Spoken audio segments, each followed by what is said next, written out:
ఆంధ్ర తెలంగాణలో తక్కువ ఫీజులతో high quality results ఇస్తున్న ఏకైక సంస్థ తిరుమల్ ఐఏఎస్ ఇన్స్టిట్యూట్. చైన్ స్నాచర్లు వారి ప్లాన్ను మార్చుకుంటున్నారు. బస్సు, రైల్వే స్టేషన్లు, రద్దీగా ఉండే ప్రాంతాల్లో దొంగతనం చేసే వీరు మారుతున్న కాలానికి అనుగుణంగా దొంగతనాలకు పాల్పడుతున్నారు. కొన్ని చోట్ల ఇంట్లో అందరూ ఉండగానే ఇంట్లోకి చొరబడి చేతికి పని చెప్తున్నారు. తాజాగా ఇక్కడ అదే జరిగింది. ఓ మహిళను నమ్మించి మాటలు కలిపి చేతికి దొరికిన బంగారు గొలుసుతో ఉడాయించాడు ఓ దొంగ. దాన్ని తీసుకుని పరారయ్యాడు.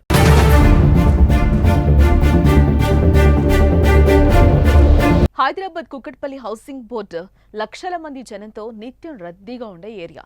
అందులోనూ Kukatpally housing board temple area అంటే 24 అవర్స్ జనం అటు ఇటు కదులుతూనే ఉంటారు.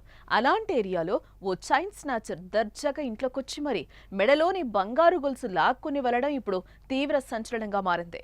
ఇవాళ ఉదయం 6 గంటల సమయంలో కేపీహెచ్పీ టెంపుల్ బస్టాప్ సమీపంలోని ఓ ఇంటి ముందు ఓ మహిళ ముగ్గు వేసుకుంటోంది. ముసుగు ధరించిన ఓ కుర్రోడు మంచినీళ్లు కావాలంటూ ఆ మహిళను అడిగాడు. అయితే ఉదయం పూట నీళ్లు అడగడం పాపం కాదనలేక నీళ్లు తీసుకొచ్చేందుకు ఇంట్లోకెళ్ళింది. ఇదిగో అదే ఆ మహిళ చేసిన తప్పైపోయింది. అలా మంచినీళ్ల కోసం మహిళ ఇంట్లోకెళ్లగానే ఆమె వెనక చైన్ స్నాచర్ కూడా ఇంట్లోకెళ్లిపోయాడు. అలా ఇంట్లోకి వెళ్లిన వెంటనే వెనక నుంచి మెడలోని బంగారం మంగళసూత్రం లాక్కుని బయటకు పరిగెత్తాడు. షాక్ అయిన మహిళ పెద్దగా కేకలు వేస్తూ ఇంట్లో నుంచి వీధిలోకి పరుగులు తీసింది. అప్పటికే ఆ కిలాడి చైన్ స్నాచర్ అక్కడికి వేగంగా పరిగెత్తుకుని వెళ్లిపోయాడు. పొద్దునే జరిగిన ఈ ఘటనతో కేపీహెచ్పీ కాలనీ ఒక్కసారిగా ఉలిక్కిపడింది.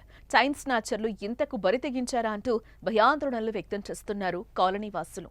ఈ ఘటన అంతా ఆ ఇంట్లోని సీసీ కెమెరాలో రికార్డైంది.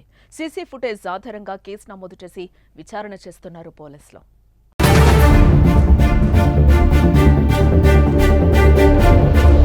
ఇక గతంలో కూడా నార్సింగ్ పిఎస్ పరిధిలో ఇలాంటి దొంగతనమే జరిగింది. దొంగతనం కోసం వెళ్లిన ఓ దొంగ అపార్ట్మెంట్లోకి ప్రవేశించాడు.